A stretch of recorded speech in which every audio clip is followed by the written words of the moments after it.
What's up, guys? Ras Sports back at it again with another video. Today I'm going to be going over why I think DK Metcalf is going to have a career year. I'm a Seahawks fan, so I might be a little bit biased, but without further ado, let's begin. So DK's best year was in 2020, his second year in the NFL, where he had 83 catches, 129 targets, 1,303 yards, 15.7 yards per reception, 10 touchdowns, and 10.1 yards per target. Okay, we're going to look at the last stat I just said, the 10.1 yards per target, because that's pretty important. The 2 years after that, in 2021, 2022, his yards per target was 7.5. Okay, so that's like almost like a 2.5 yards per target difference. And then last year, he had 66 catches, 119 targets, 1,114 yards, 16.9 yards per reception, 8 touchdowns, and 9.4 yards per target.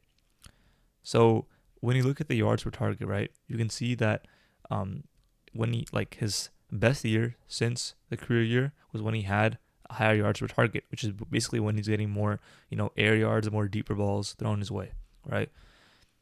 His best weapon is his playmaking ability down the field, which is pretty obvious because he's 6'4" and 230 pounds and runs a 4.3.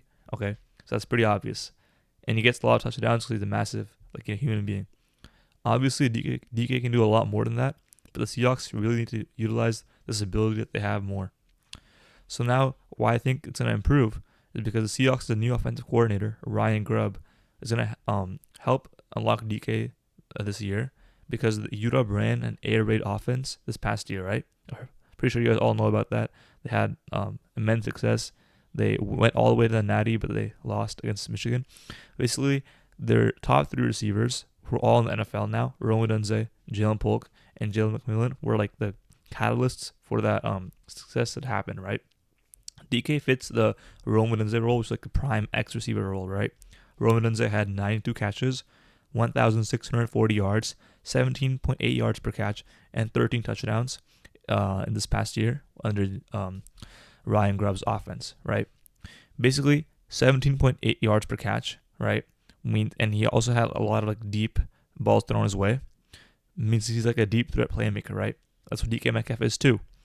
But now Ryan Grubb's emphasized that he wants to establish the run game to unlock the rest of the offense first. So I wouldn't be surprised for the first week or two we see a lot of running out of Kenneth Walker to just establish the run game, and especially the preseason too, because they want to make sure the run game is solid. So if DK wants to have a career year, he needs the run game to be more successful, right? And this is really important because a better run game leads to better time of possession, and which means the offense is on the field more, which means there's more opportunities for the offense to score and have stats. The Seahawks were 28th in the NFL in rushing offense last season, which made it pretty hard for the pass catchers to catch passes because if a defense knows your run game is horrible, right? They can be a little bit lax on their keys a little bit more and have more guys in coverage, which makes it harder for Geno to throw the ball if his guys are covered, right? They're also last in time of possession, 26 minutes, 38 seconds with the ball each game, which means offense was only on the field 44% of the time, which is not good at all. You want to aim for at least 60%ish, right? Which means that you have more opportunities for the offense to, do stuff. This made it harder to throw deep as well, as needs time in the pocket. And with a trash run game, right, defenses can have more people staying back to guard, as I mentioned earlier, and the interior O-line was terrible as well. So he literally he did not have time at all to throw deep balls, which makes it pretty miraculous that DK Metcalf was able to have the season he had last year. It just goes to show you how good the player he really is, right? But luckily, the Seahawks addressed this problem by signing Connor Williams as a new starting center. I've already made another video about this, so you guys should look at it too. Basically, he's going to significantly improve the interior offensive line play, both in the run game and the passing game, if he stays healthy.